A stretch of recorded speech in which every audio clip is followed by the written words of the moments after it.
Hello, I'm Liz Zorab of Byther Farm. Welcome to my podcast, Gardening Demystified. This is a Byther Farm podcast. Tony. Hello. Welcome. Hello. Welcome to Gardening Demystified, the Byther Farm podcast. It's been going for about 6 weeks or so now, so right at early stages, but I know that you are a seasoned podcast person. No, it's lovely to have, like I say, when I got your text, it was like, oh yes, well, I know this game. You know what I mean? I've done this game for a while now, so it'd be lovely to kind of, and it's just nice, Liz, to be honest, to have a little chat.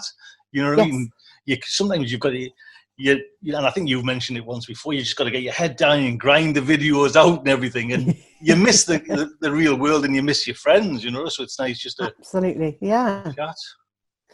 So the remit of this podcast is gardening, growing, regenerative agriculture, sustainability, any green issues, anything we want to talk about, and then that also includes all the other stuff that happens in our lives. Yes.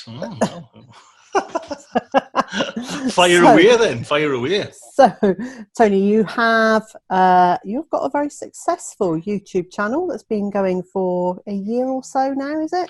I think it's probably 18 months there now, and like I say, I've done the podcast, so I kind of. And it's weird because there's a few people said, "Oh, you've got to, you seem relaxed around the camera," and it's just more. I'm used to talking into it.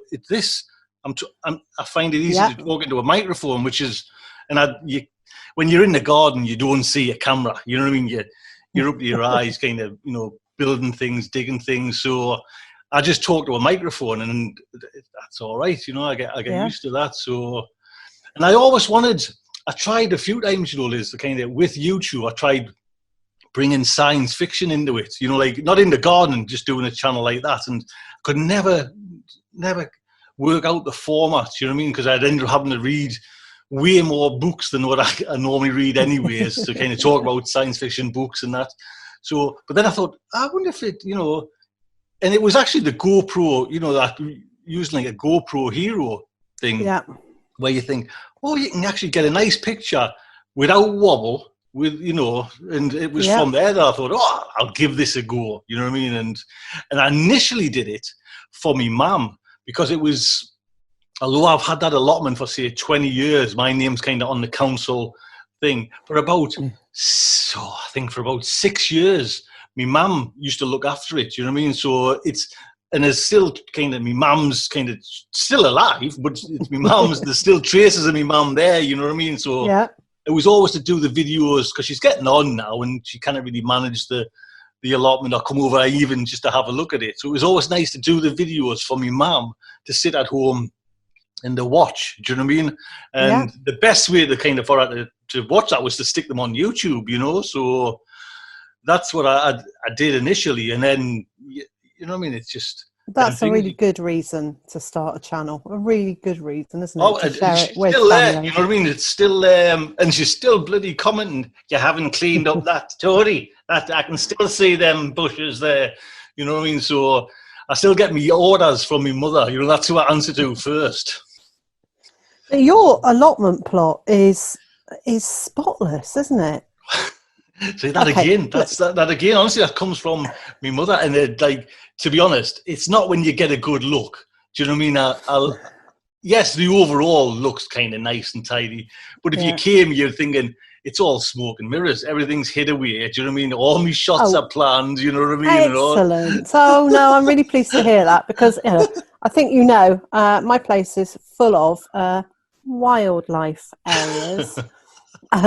Where I just don't get around to tidying them, or life is too short and I'm too busy doing other stuff. So very little of mine looks really neat, and a lot of the time I just wish that my vegetable garden looked as neat as your allotment did, and then I'd be really happy for the rest of it just to be as wild as it is. That's really kind, thank you, Liz. But I tell you why I was thinking, I've looked at yours. I'm sure you've done aerial shots or podcasts, video, high in the sky, and your plot, mind you, compared to mine, is massive. Do you know what I mean? It's like, I'm sure your plot would hold my village. Never mind, my allotment. So my vegetable garden is around the same size as a full size allotment plot, and then I've got the other bit of the field. So we're very lucky that we've got the extra space. I might actually at the moment as well, because there's always rumours going around with this COVID-19 that we'll be getting stopped going to the allotment. Yeah. So you just have to step out your door and you're there into that amazing countryside, so that's... And I have to go out because I have to let the birds out, so it's animal welfare that I have to be out there. Well, I think I might be able to get around that now because I've got 2 hives up there. So maybe I might be, if it does, and I hope it doesn't come to that where they stop. God, we will be in a sorry state if they're stopping folks going to allotments. But I've got 2 beehives up there now, so maybe I can get around it by that, Bring a camera, bring a drone, bring a second camera for B-roll and an audio mic. You know what I mean? Yeah, lots of bee references. Oh yes. Yes. So, how long have you gardened always? Is it just part of? It's always been there. Do you know what I mean? And it's always been. And to be honest, again, it's a thing that I've done it for the mind. Do you know what I mean? I kind of years ago, when I was 17, I got anxiety, and my mum's always she's a great plant, something great, for me.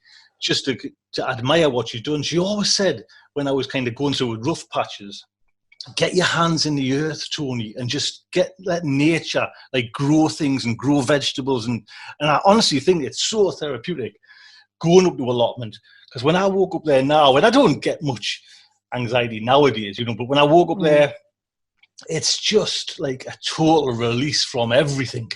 Do you know what I mean? And it's just like I sometimes just sit there and think, I'm so lucky. Do you know what I mean? And sometimes I'm walking away, mind you, when things have failed and things, it's cold and wet, and I'm like, you're that polytunnel of late. I'm crawling away from it.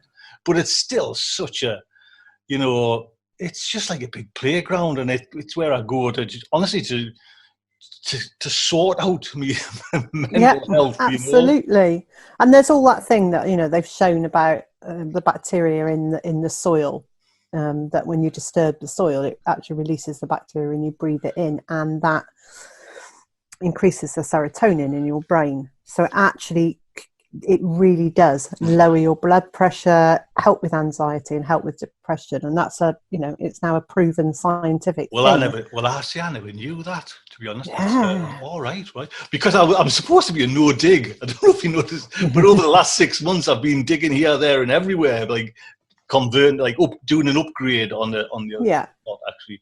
So I'm kind of are you sure he's a no-dig gardener? So I must be getting loads of kind of hits into the serotonin area. Digging like mad.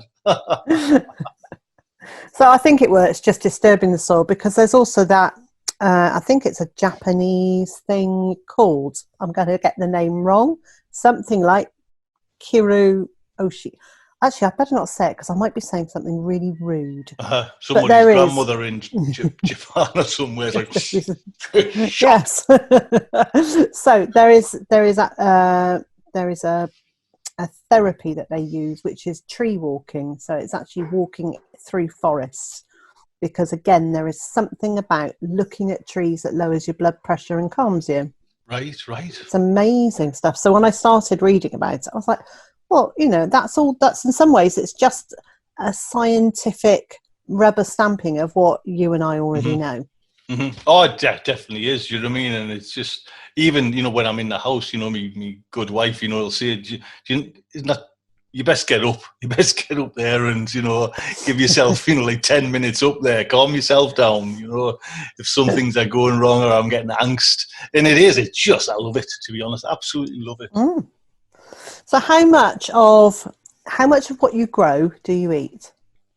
Well, if it's successful, we'll try and get it always, you know what I mean? But it's one of them things where I wasn't last year growing as much as what I kind of want to do, You know, if I could grow loads more and bring it all down, but it was just this, you know, been trying this no dig, and it was just trying to, some things would fail, some things wouldn't work. I struggled with no dig with potatoes, and I went into the kind of the tubs. You know, I don't know if you've seen, like there's a lot of like people growing tubs.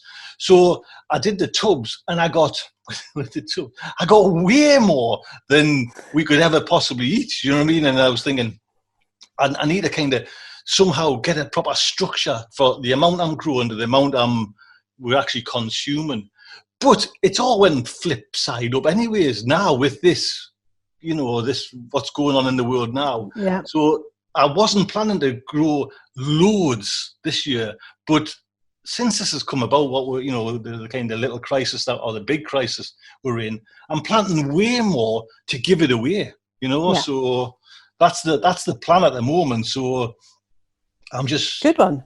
Gonna try my best to grow as much as I can, and you know, like give it to the daughter, the mom, you know, the friends and family if we can. Okay, yeah, and I think that's the way to go. Is, you know, grow more than you need, because at the moment, yeah, you really can give it away. And I know there is a thing about not wasting surplus, but as long as you put it, you know, if you have got surplus and you can't give it away, as long as it goes back into a compost heap. Goes back into the ground. It's not a waste. You know? Definitely. And I used to kind of say that, you know, like, especially even now, you know, I'm growing like tomatoes to bring on in the polytunnel. There's about, you know, each variety I've done about 6 of that particular variety. I'm only going to use 3.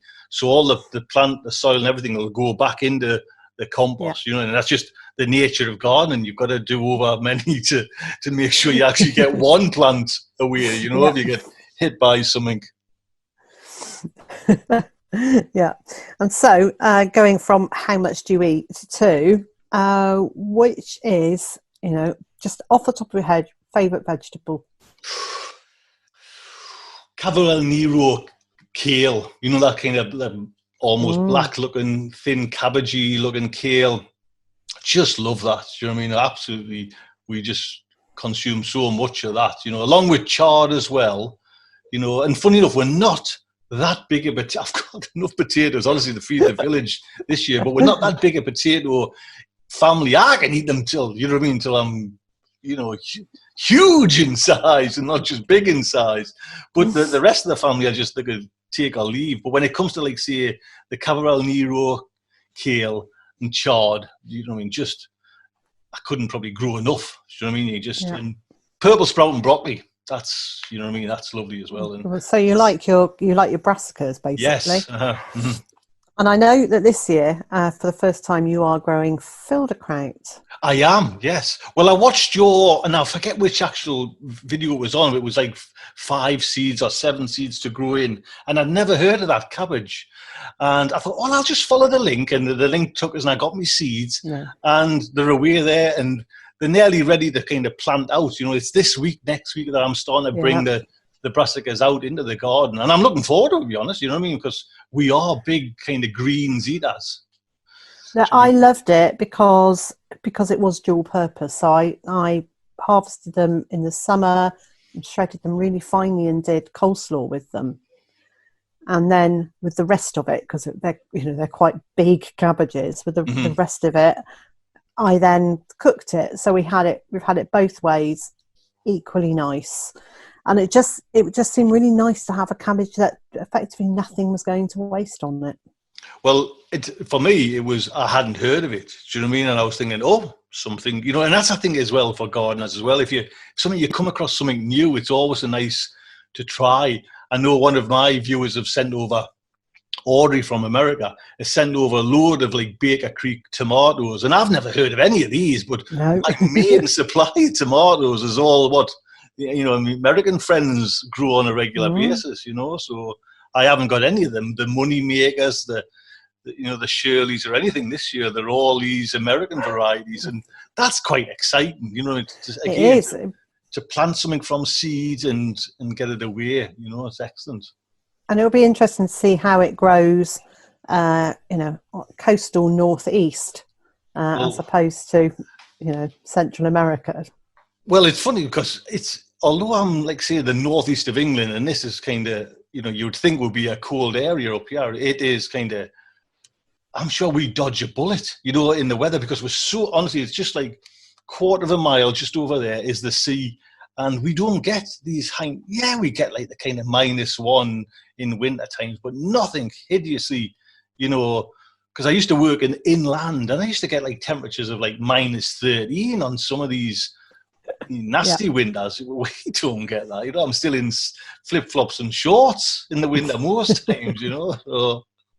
And I think that is something about living coastally, because we do, as we're coastal too.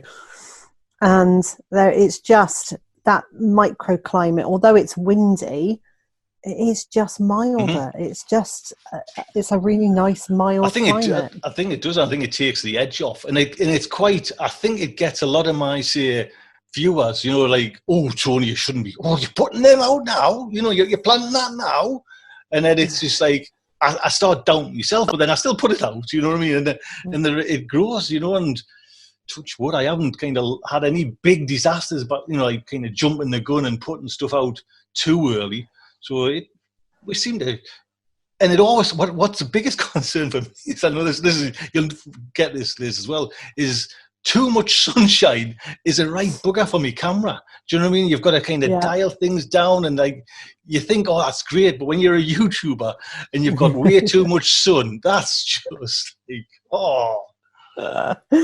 that's when the very early morning camera happens, or the very late afternoon camera happens. That's exactly, yes. I've been up there, like of late, like 7 o'clock times just to beat that sunshine, because it just, I cannot shooting it if it's too early. It's just too bright and it blows everything out.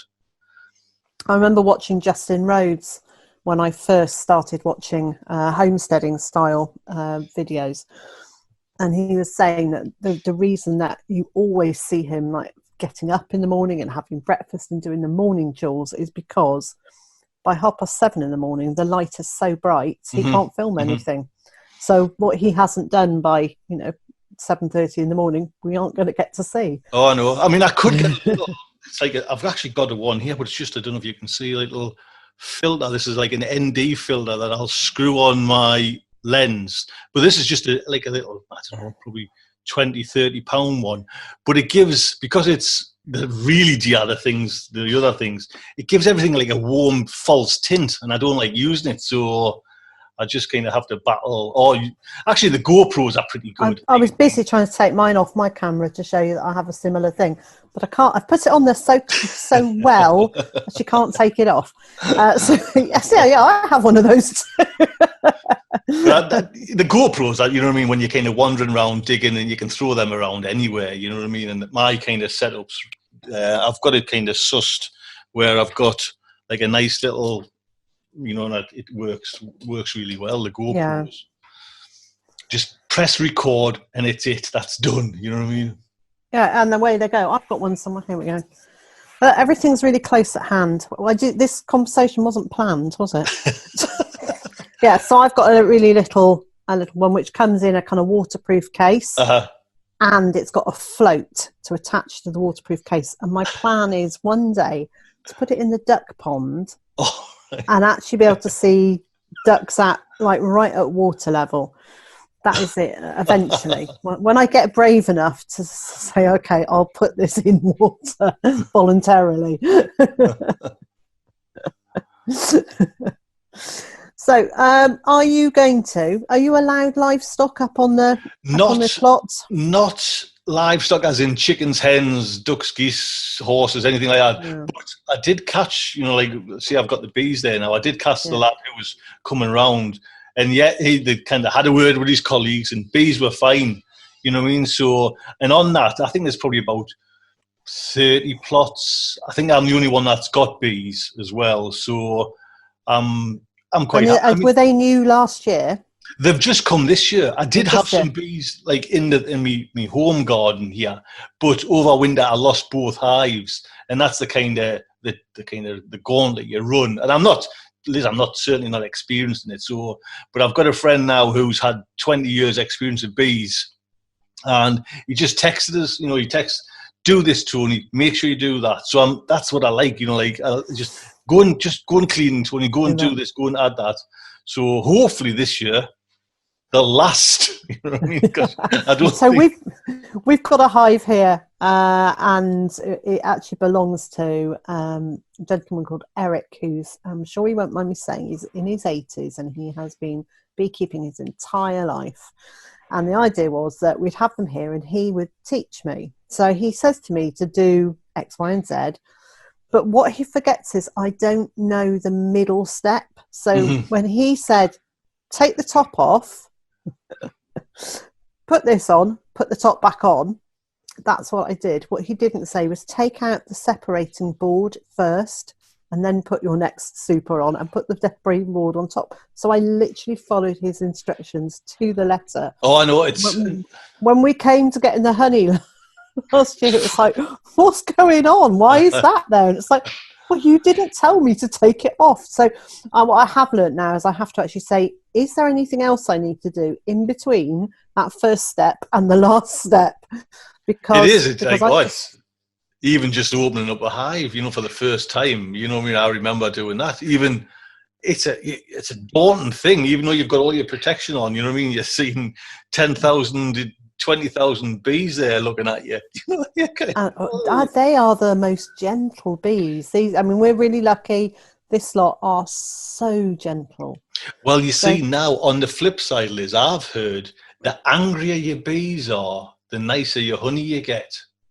Well, I'm not sure. You know, I'm just going off what my friend said. So, as he was getting stung at mine when he was kind of sorting them out. So we'll see. Do you know what I mean? It's nice to have them on the plot. I think I will go with less nice honey and the gentler bees. You know, I'm a bit of a whimper about being stung. Oh God, no. I've only been stung once, and I didn't half run. You know what I mean? I ran. It makes you say some words, doesn't it? Oh God, I've got a nasty little sting. Yeah. So, but hopefully this year, if you're growing beans or other people on the allotment site have got beans on the go, you should have an even better pollination rate. Well, you know, this is what I'm kind of hoping for. And at the moment, you know, you sit and watch them. You can see you know, you can tell by the pollen they're bringing in. Everything's like daffodil colour, you know what I mean? So it's bright yellow, you know, and that'll change over time, the difference, you know. I'm looking forward now because, you know, once the cherry blossom comes out, hopefully I'll see a different shade, you know, and the kind of, you know, just the sacks of this pollen that they're bringing in is just huge, you know what I mean? They're kind of flying as if they're almost crash landing into the hive there. So it's lovely to watch, to be honest. Another therapeutic. Yes. So can we look forward to some videos of bees? Possibly, yes. When I build up my courage and get all me, you know, technology right, like press record, and because I'll forget to record it because I'm not constant, you know, steely-eyed focused to make sure I don't kind of do anything wrong. I've got to make sure I press record. So hopefully there'll be some. Well, it'd be nice just to have, you know, just a static camera watching the bees would be great. Oh, I know.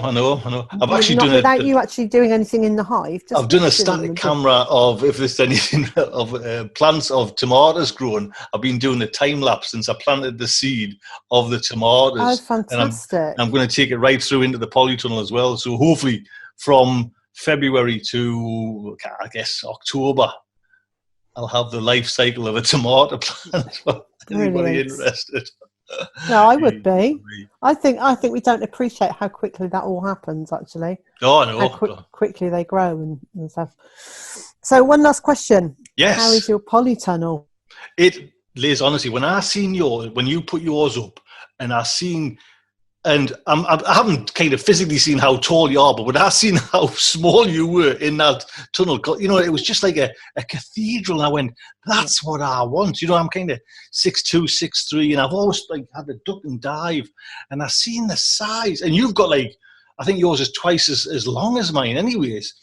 And I go into mine, and it's just so much room.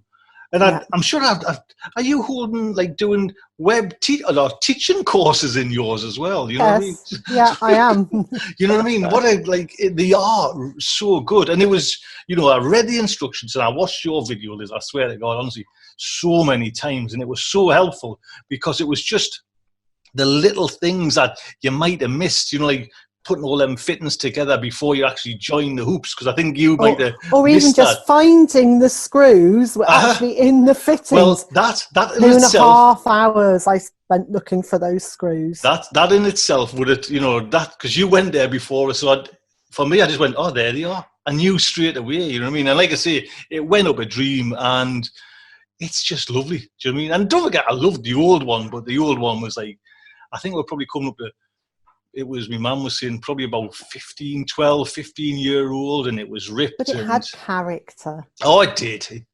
But it was the height for me. It was always just like, I always had to kind of dip down, and like trying to do videos in there, it was just way harder than what I enjoy doing, so.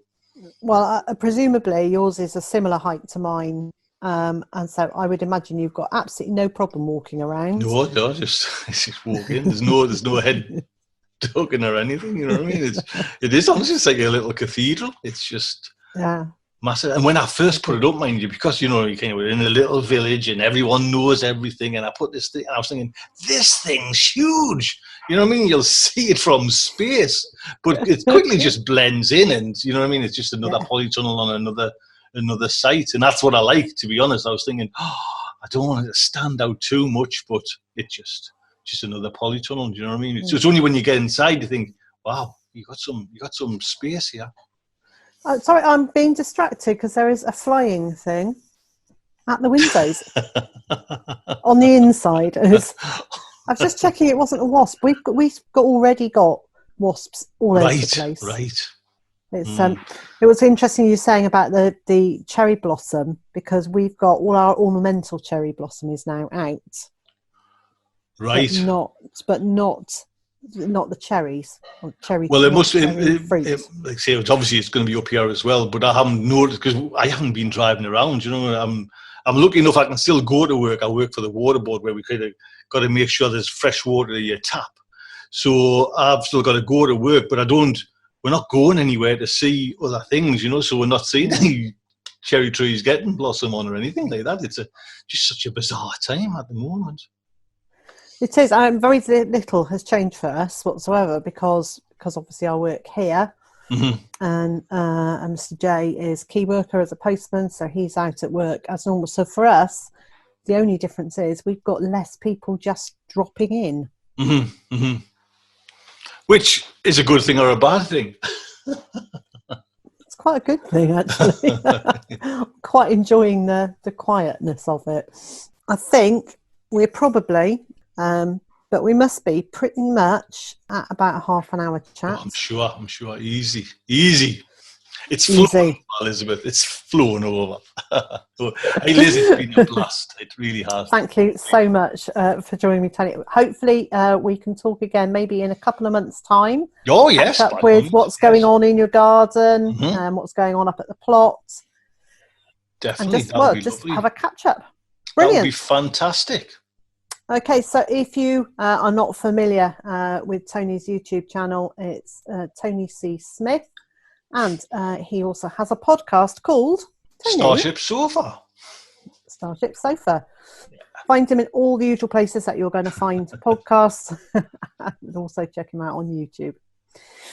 And so, wherever you are in the world and whatever you've got planned for today, I hope it's a good one. I also hope you'll join me again next time.